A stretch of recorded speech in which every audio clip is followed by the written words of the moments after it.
Good morning and welcome to Shamanic Sundays. Good to be here with you all. Hello, Dad and Michael and Andrew and all of our relatives out there in our community with us live today, and those of you who will see or listen to this in the future.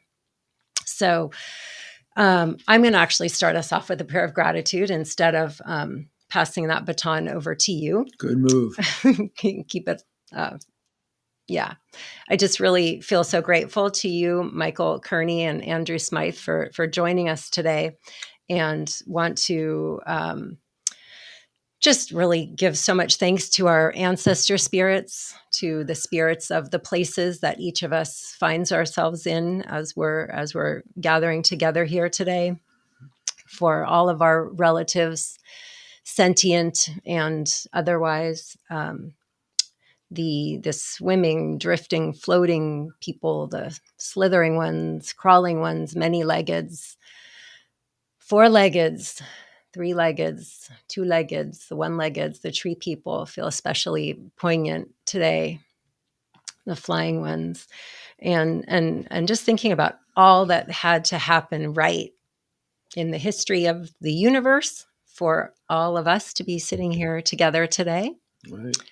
The four of us together and our relatives who are joining us here in the community. And thank you for being in the flow with us here today. And flow is what we're going to dig into in just a few minutes. But first, I want to introduce our guests. So Andrew Smyth is a licensed MA and LMFT therapist. I don't know if I said that properly. Family therapist, yeah. Following his desire to explore edges and opportunities for healing in nature, Andrew is a creative change maker. As a therapist, he supports journeys towards reclaiming whole, authentic self and finds inspiration from many sources, all highlighting mind-body connection and relationship to spirit and our planet. Oh. Through his nature experiences work, including working as a wilderness guide in Utah and leading retreats and nature groups, he sees firsthand how restoring nature connection and a remembrance of our interdependence can bring renewed hope, joy, and healing. He is committed to stewardship of land and sea, volunteering with numerous nonprofits, and lives here in Santa Barbara. And we met when he came out on Quest with my dad and I in March of this year. Michael Kearney was born in Cork, Ireland, and has worked for almost 50 years as a palliative care physician at the bedsides of the seriously ill and dying. He has published 4 books: Mortally Wounded, Stories of Soul Pain, Death, and Healing; A Place of Healing, Working with Nature and Soul at the End of Life; The Nest in the Stream; and Becoming Forest, a story of deep belonging, a fable of a young Irish woman who finds an antidote for her climate despair in the wisdom of trees. Michael offers teaching and training in deep resilience through the Becoming Forest Project. I'm so honored to have you both here, and just the way it's flowed from Andrew, you being on Quest, to introducing us to Michael. And then Dad, can you talk a moment about how it flowed when you and Michael met? Well, it seemed like we're brothers from a different mother in terms of the paths of our lives and the similarity of a lot of our involvements that have helped us to grow. And so thankful, Andrew, to you, introducing us, and Rodley, healing for you, and just makes my heart sing to be able to connect with Michael, and just in the process of reading one of his books, The Place of Healing, which is just so enriching and stimulating and thought-provoking and full of wonder and medicine.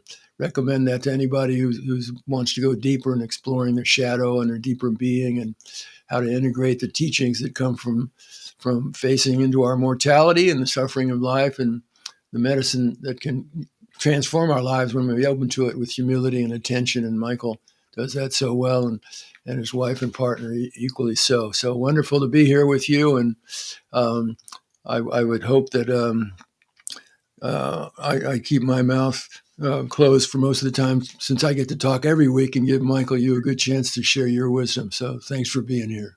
Hi. But just because I'm pretty sure you're going to talk a little, so can you scoot yourself a little closer to the microphone? Yes, Your dear. chair. Thank you. Andrew, I was going to ask you to share just again, sort of this affirmation of flow. Can you share about the story of Sam Lee and the, yeah. Oh, yeah. The synchronicity of Michael, you sending that email. So, yeah, Kimberly and I, we're at, if you watched the last episode, we're at this random mushroom festival in the middle of England. And we happen to have connections through the people we were staying with. And this guy, Sam Lee, who sings these very ancient melodies, took us on a journey into the forest to this ancient yew tree. And we all harmonized under this tree, which was just super beautiful. And yeah, just felt it was just such an amazing experience. And so I come back and Michael sends this email relating connection with nature and mindfulness and being able to really immerse yourself in like a sit spot or a place where you feel in the inner connection, and made this reference to Sam Lee. And just, a week after we had just gotten back from hanging out with Sam Lee. So it was just a really potent, and it just kind of shows again of like when you're in that flow and you're listening truly to where you're supposed to be, the universe is like, not, it's huge, it's infinite, and it's like so close. It's always, the threads are right there. Yeah. Thank you. Yeah. And when I think of like this phrase, being in a state of flow, I know it was a Hungarian psychologist who actually coined that term. And it was like referencing the creative, when you're so deeply engrossed in the creative process and you find this like perfect balance between challenge and skill and just like fully engaged in the present, and you just feel the connections with everything with else around you.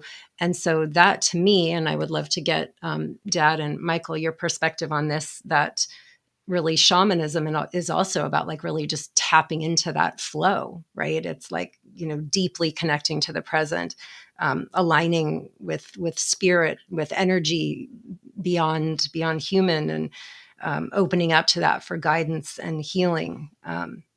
So it just seems really perfect to be like that, being the thread that ties us all together here.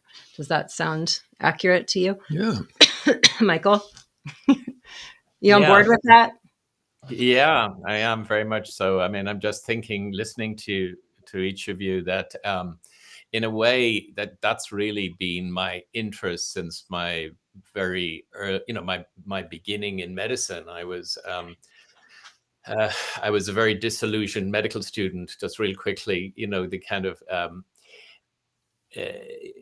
halfway through my medical studies, I was at the point of kind of throwing in the towel, because somehow it wasn't what I'd hoped at some level, even though I wasn't conscious what I was looking for. And I was about to leave my studies. I was more interested in making movies and kind of writing poetry. And anyway, what I was discovering as a medical student wasn't that. So, but before I left, somebody said, before you leave medicine, visit this place in London, St. Christopher's Hospice. It's a place of healing. And there was something in that phrase, a place of healing. And so from the very I went there, and it's St. Christopher's is the first modern hospice. It's where the modern hospice movement began.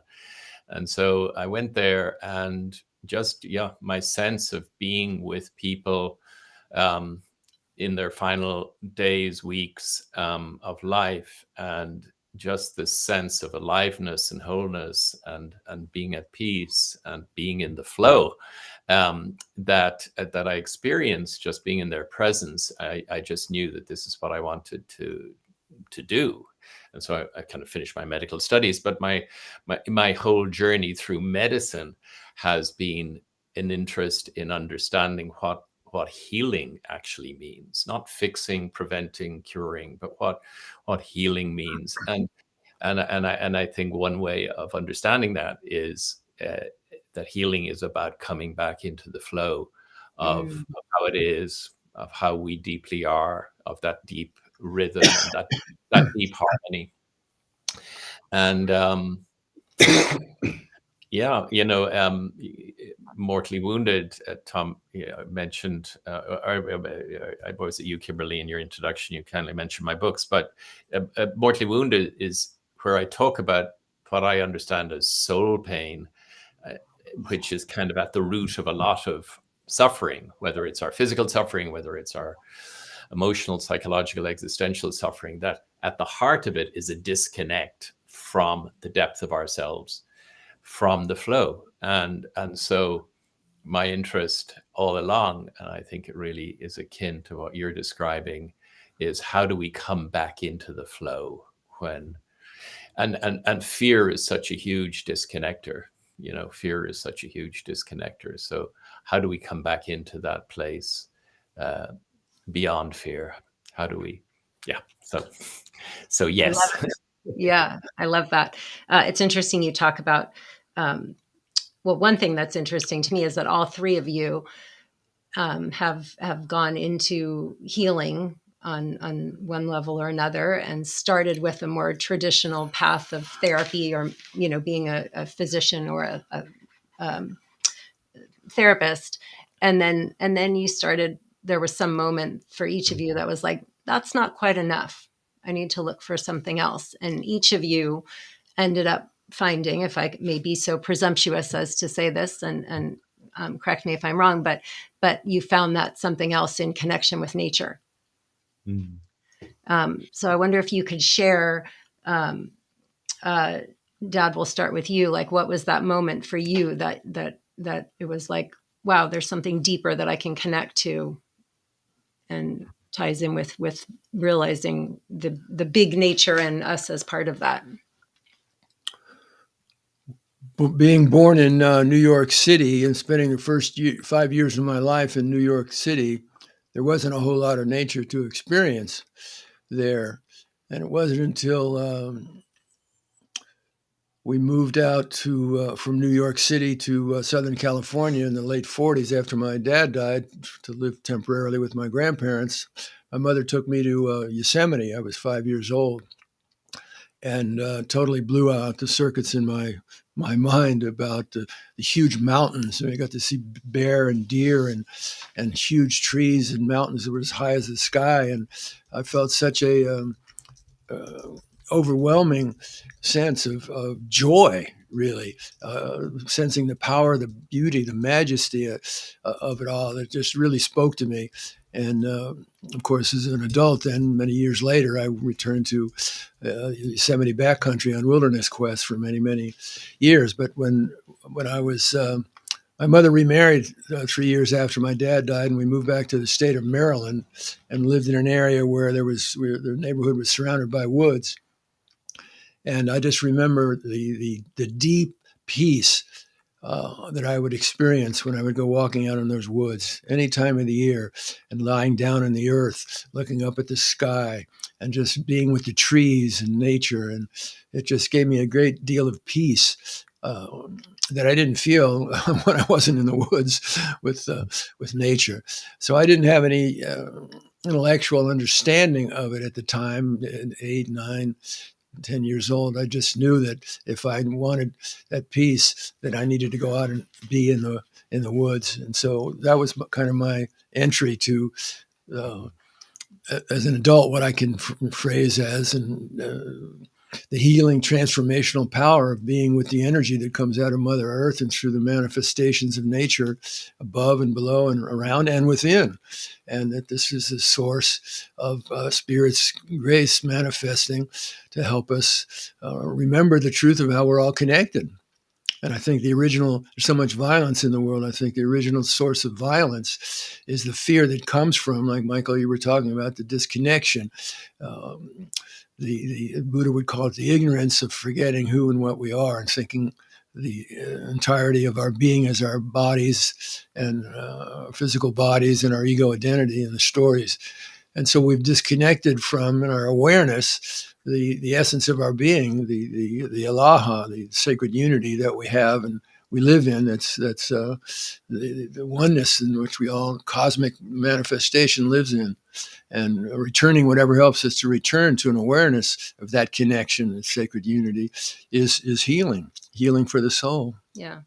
Michael, if you could, share, continue on that vein of sharing like how you found this connection, and also tie in your work with becoming forest and what that means. And what I love about it is that it's not, one of our guests just was talking about living in a city, and so we don't all have the privilege of walking out into a forest or to literally feel like we are in one with nature. So if you wanted to share anything about that too.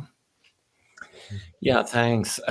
Listening to your story, Tom, kind of just reminds me of kind of maybe when I first realized how healing nature is. I grew up in Ireland. Just a bit of personal history that's kind of relevant to the story is that I actually was separated from my mother for most of my first year of life. When I was 3 months old, she got tuberculosis while she was away on holidays and nearly died. And anyway, was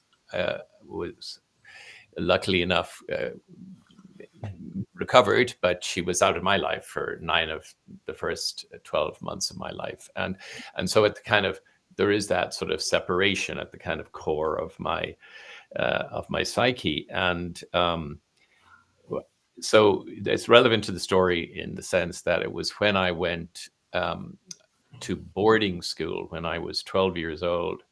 I went to boarding school and I experienced the most profound homesickness and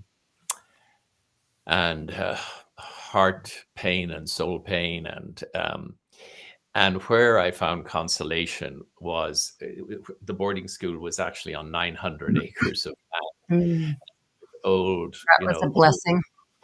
With old growth, ancient Irish oak forests. And I just wandered out on my own again and again and again, and sat under the trees, walked among the trees, sat by the lake, and just found consolation there, deep, deep, deep consolation and healing. And I've continued to experience that,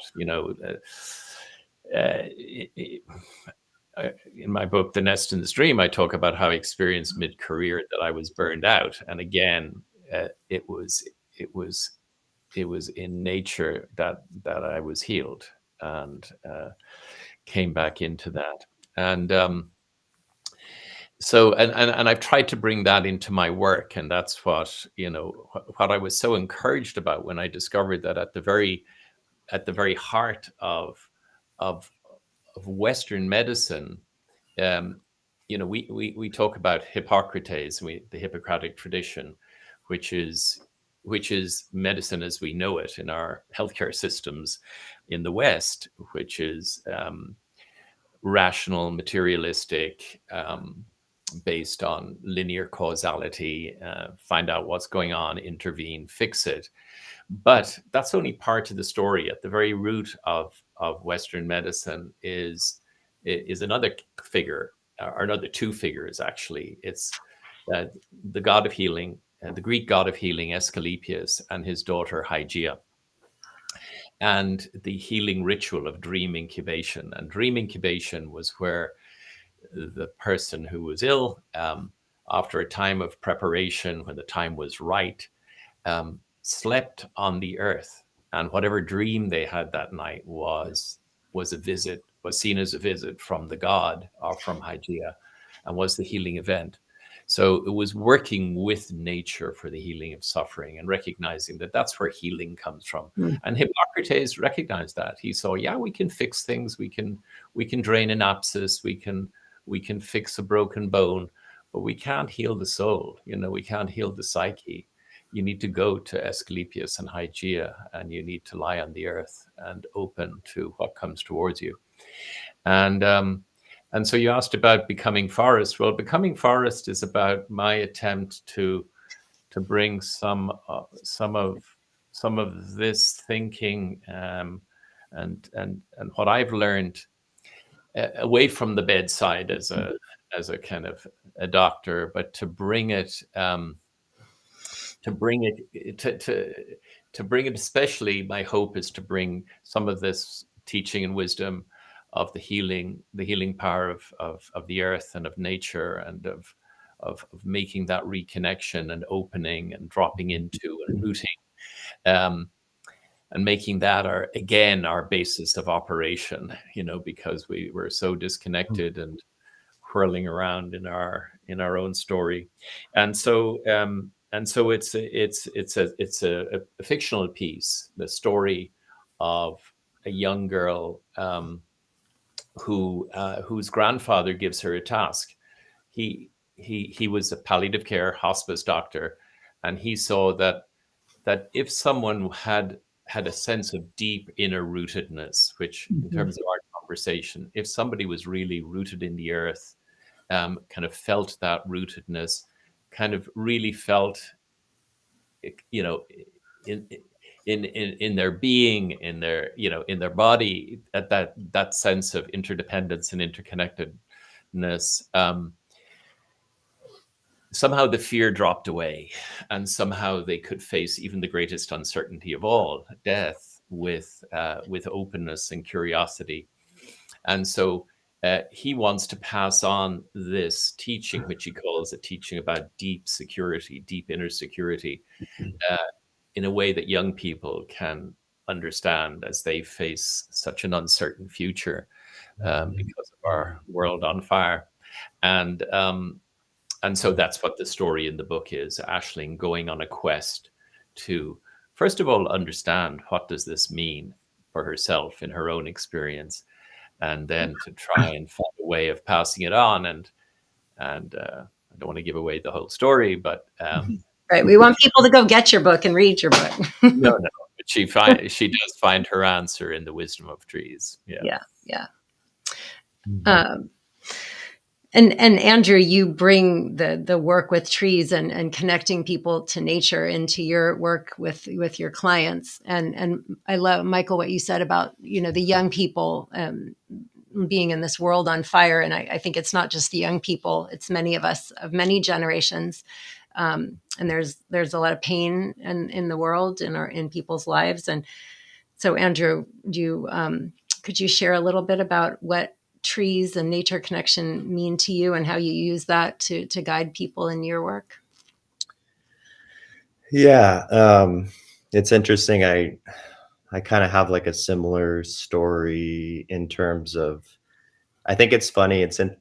To me how when you're kind of in that period of soul pain and in some way the dark night of the soul, being in that space where you really don't know what's happening and you don't have a choice. Certain things, whether it's nature or people, kind of show up in those moments. And I think, Michael and Tom and you, Kimberly, you kind of both showed up in this way that, I feel just so grateful and so appreciative. And yeah, it's kind of very humbling for me to even like be on this podcast with you guys, because yeah, it's hard. I think I've always found sanctuary in nature, and it's there in this way, without any judgment or without any kind of you just get to be, and you just get to listen, and you just get to observe, and there's no expectation. There's just what is. And with humans, it gets a little more complicated. And through my own process of becoming a therapist and doing everything by the book and doing everything right and getting the office, and people from the outside look in and they're like, oh, it looks like you're doing great. And the reality is you leave the office just exhausted, and I've been through like my fourth chair, switching chairs because I thought it was the chair for my back pain, and all these realities that we're so conditioned in the Western society to believe, it's It's the it's not stuff. the soul. What's that? I said it's the stuff that's causing Yeah, that, it's the stuff. right? It's the possessions. It's the physical matter. It's not generational. It's not. We don't even talk about soul, and so I think the beautiful thing about nature and bringing this Western culture and youth and people that know there's something deeper than kind of this exterior image that we are always so conditioned to put up. It's like nature allows you to it's like this introduction to that deeper source. And it's not judging, and it doesn't have expectation, and it's got all the time in the world, for you. Which is, yeah, it's just really, I think time in itself it's hard to get that space, and nature provides it. Yeah. And so how can we, like, for those of our listeners, I know we have, one of our regular community members lives in Dubai, and another in New York, and so other cities around the world. But like, you don't have that, and you really are missing the ocean and the trees, and like, what are some ways that we can find connection to nature and feel that rooting and anchoring and resiliency when we don't have the opportunity to actually go out physically and immerse ourselves in it? Michael knows this very well. Well, and I'm not sure I do, but thanks, Andrew. I mean, what I was just thinking, you see, your question sort of speaks to how in my work I've been working with people like that who just haven't had access to outer nature because they're in intensive care, or because they're, in a hospice bed, and just without access to the outside. I'm lucky enough to work in a hospice here in town, still part-time, where people can actually open the doors and wheel their beds out onto the patio, out on trees. So, some people have that blessing, and that, but we are nature, and yeah, I think while I found consolation in spending time under the trees and spending time lying on the earth, I've also been interested in how I can help people who can't get out of the intensive care unit or out of their room or their hospice bed. How can I help them to make that connection? And I think we can think about inner nature connection as well as outer nature connection. And so I've been interested in developing meditation practices, as well as other things. I mean, for example, one thing that I've done with hospice patients is bringing in a bowl of a big wooden bowl that I have, but filling it with just this most beautiful earth, and bringing it in, and just inviting, and then encouraging someone, just if they're interested, just to kind of close your eyes and put your hands into the earth, and just bring all your awareness into your fingertips and into the palms of your hands, and just open the doors of your touch and just receive. So I think love that. That's so great, Michael, because we all could somewhere find some earth or some sand, and just the science behind literally putting our hands into that, and the microbes that go into our bodies through that are so healing. And, we're using our antibacterial cleansers and the power instead of digging in and connecting. I love that. Yeah. Sorry, I kind of interjected in my excitement. No. That's it, really. And just that our imagination, then, even if we don't have access to a bowl of earth, or to, but although, water, or, sand, earth, it's the imaginative ways of bringing that into our indoors. But the other way is through our imagination. And that's where I've kind of been interested in developing guided meditations that work very much with the imagination, Um, and just to kind of just a little shout out, just to say that I have some of those meditations available on my website, and they're free, and so if anybody's interested just to listen to what I'm talking about, those are there. Thank you. Yeah, we'll put that in the show notes for sure, so everyone can find where to find you and your work, and yours too, Andrew. Dad, did you want to add something to just that? Building on what, Michael, you just shared, brings to memory many years ago, a friend from undergraduate work that I hadn't seen for 30 years or something, was close to her deathbed, and she'd been an avid hiker and person who enjoyed being in nature. And her husband, who I also knew from undergraduate school, called me in to try to help her with her final time. And she was grieving that she was not able to travel in nature anymore. And I happened to have my drum with me, and I mentioned to her, I said, well, there's more to you than your physical body. And there's a part of you, Michael, you're speaking about your imagination. There's a part of you that can travel. It's not limited to your physical body. And if you'd like, I can give you a steady drum beat here to let your awareness attune with the vibration of the drum, which can open a doorway in your imagination for the part of you that's more than your physical body to travel to wherever you want to go in nature. That you can do that with the drum. And she never experienced that, and she thought that's an interesting idea. I can't get out of my bed in great physical suffering, so what do I have to lose?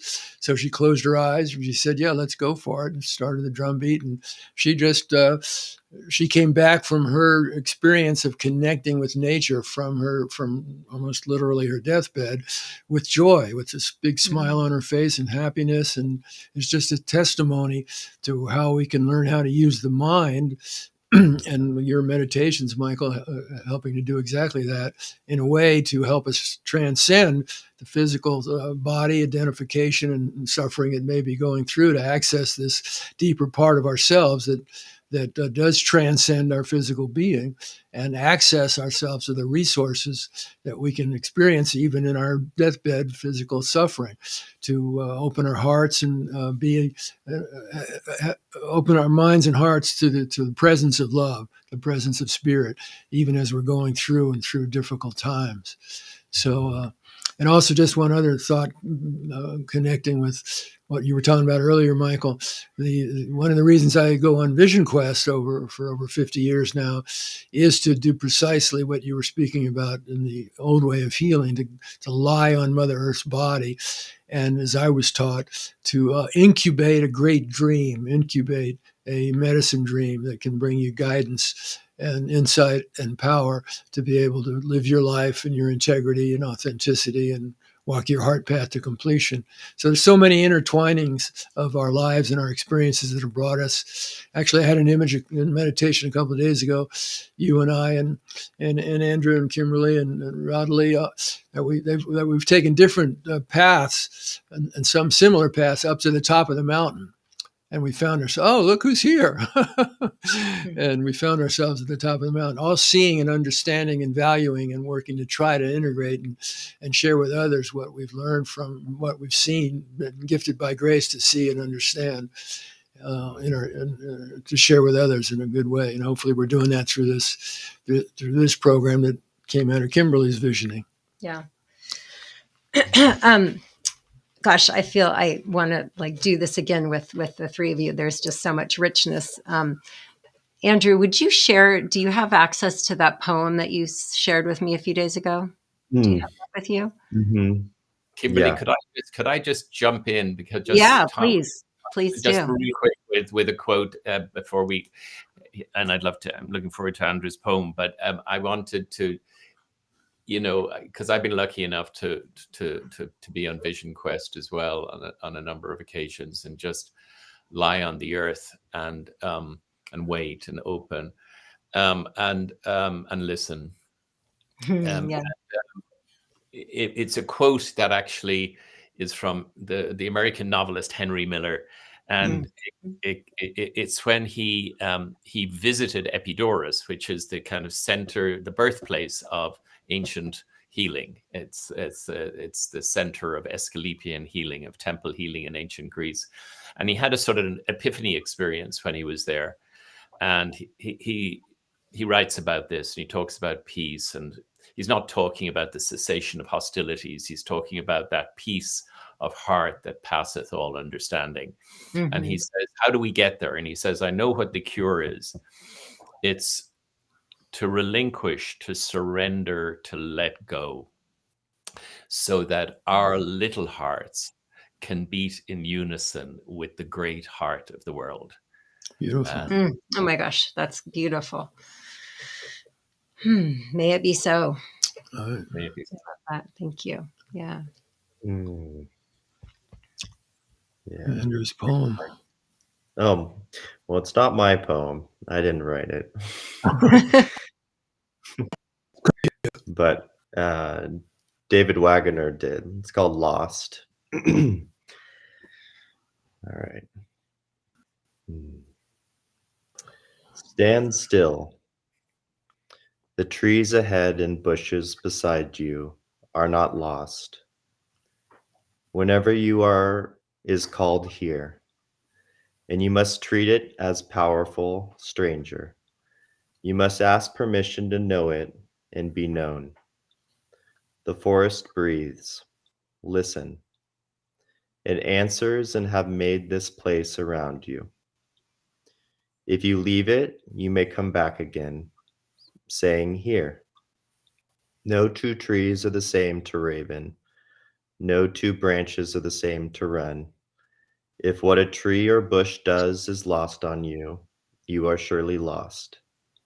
Stand still. The forest knows where you are. You must let it find you.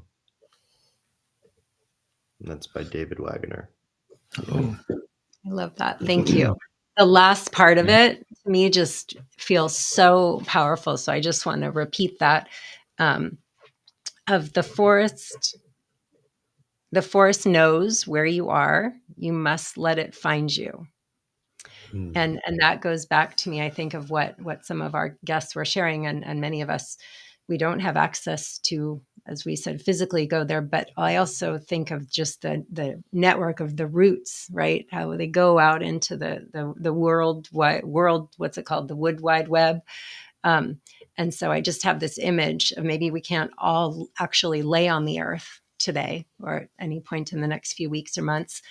But if we could just open our hearts and minds to that intention, telling the trees that we are here, that we're listening, that we're opening, and we want them to find us, and like what gifts might come to us by opening that invitation. And thanking them for what they do for us. We wouldn't be here without the tree people and the work they do to create that transformation of carbon dioxide to oxygen. We wouldn't be here. And when the first plants came out, first beings came out of Mother Earth, came out of Mother Ocean on the Mother Earth, it was an inhospitable environment. And the work that the plants did and the trees did, growing out of the plants, transformed the whole energy field of the Mother Earth to where the flourishing of life and diversity that we experience today could happen, and which is, of course, threatened by our ignorance and arrogance and how we're behaving, and the need to wake up and remember who we are, what we are, and how we're all interconnected.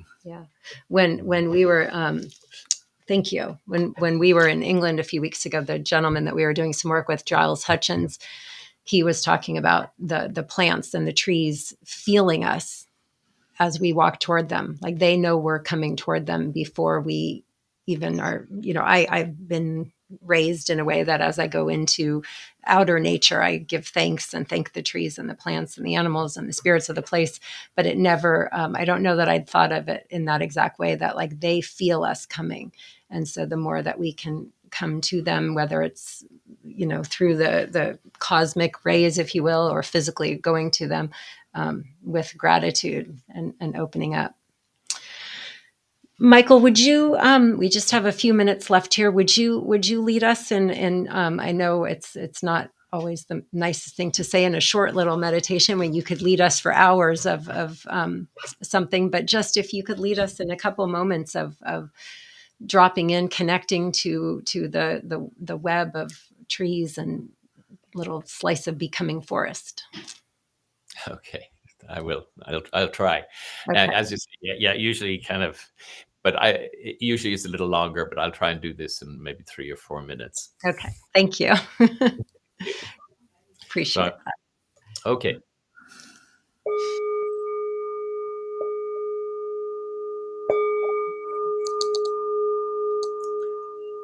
So just close your eyes and allow your awareness to drop down into your body.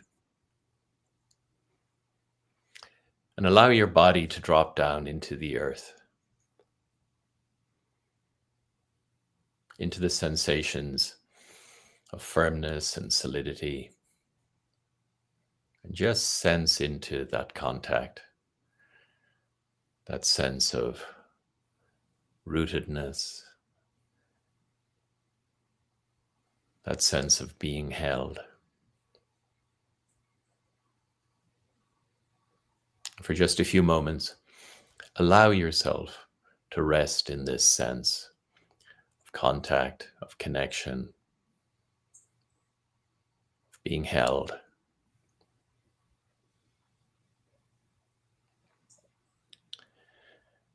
When you're ready, allow your awareness to rise up and fill the whole space of your body, from the soles of your feet to the crown of your head, mindfully aware.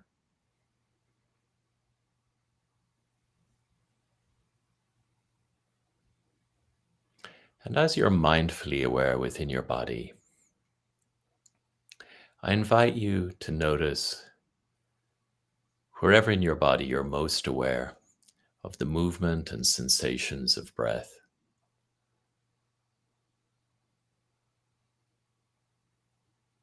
And I invite you to notice, to feel everything about the rising breath, all the way through the rising breath.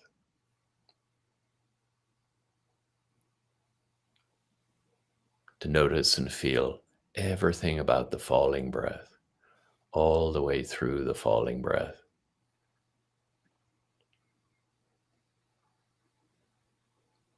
And in between breaths, the felt sense of your body on the earth.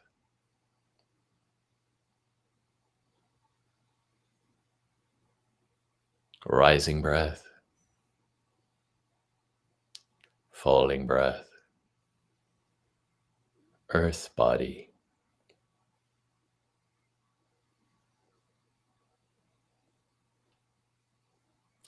And as your body continues to breathe,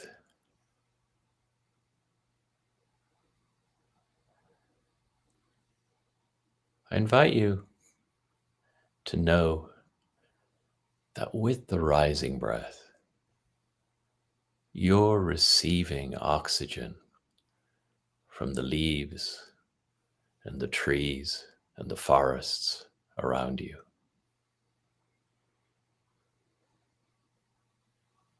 To know that with the falling breath, you're releasing carbon dioxide to the leaves and the trees and the forest around you.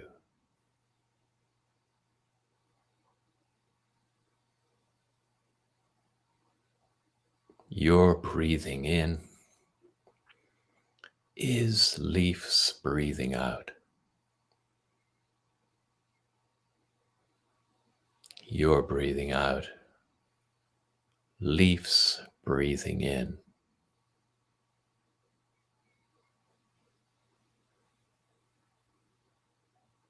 Our breath, our breathing is not just ours.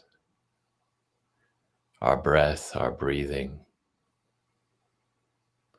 is a reciprocal exchange between the leaves of our lungs, the lungs of the leaves.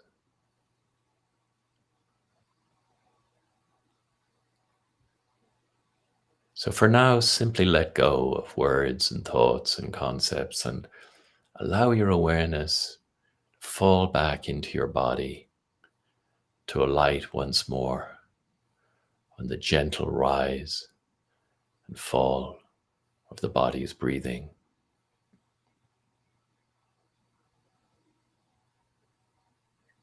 Body is breathing all by itself.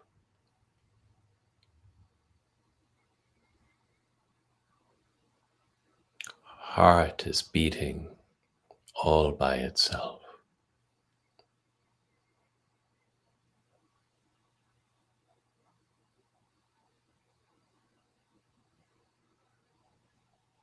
Simply allow yourself, allow your awareness to be carried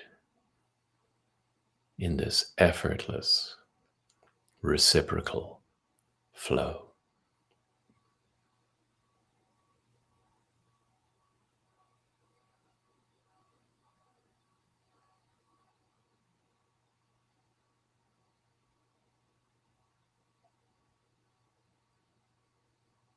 Something glorious happens when we bring our awareness to what already is.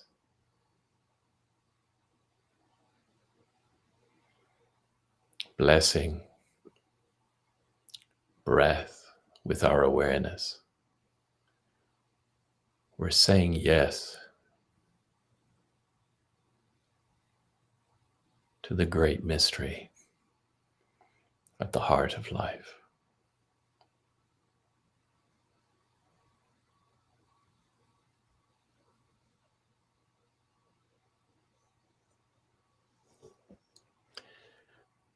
And may all beings be happy. May all beings be safe. May all beings everywhere be free. And may I become all that I need to become to best enable this to happen for all our relations.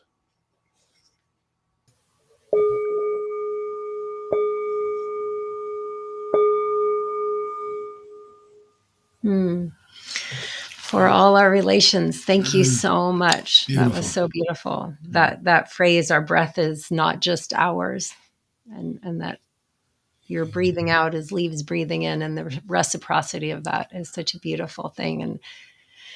And we need to close up here for the day with some space constraints and sharing. But any last words that you'd like to share, Dad? Gratitude, Michael, Andrew, for great being with you. Thank Yeah. you for what you bring through your work in the world, and everybody listening, carrying the light and love that we are out into the world for the healing of the sacred hoop. May it be so. Oh, thank you. So, Andrew, any closing words that you want to add? No, just deep gratitude. Yeah, thank you so much. Michael? Echo that, just deep gratitude, just really, really beautiful to be here with each of you and with everyone who's connecting. Thank you. And if we would love to see some photos of any of you with your hands in the earth or in the sand or the water, if you have the inclination to share that. And just again, we'll put in the show notes how to contact, follow, read, learn, connect with, work with Michael and Andrew. And I just want to invite everyone as we move out into the week, because Shamanic Sundays, we really started it to give some principles that we can all carry into the week ahead. And so if we just move forward with the thought that our breath is not just ours, like that, like tears me up thinking of that. So thank you. Thank you, Kimberly. All right. Bye, We'll see you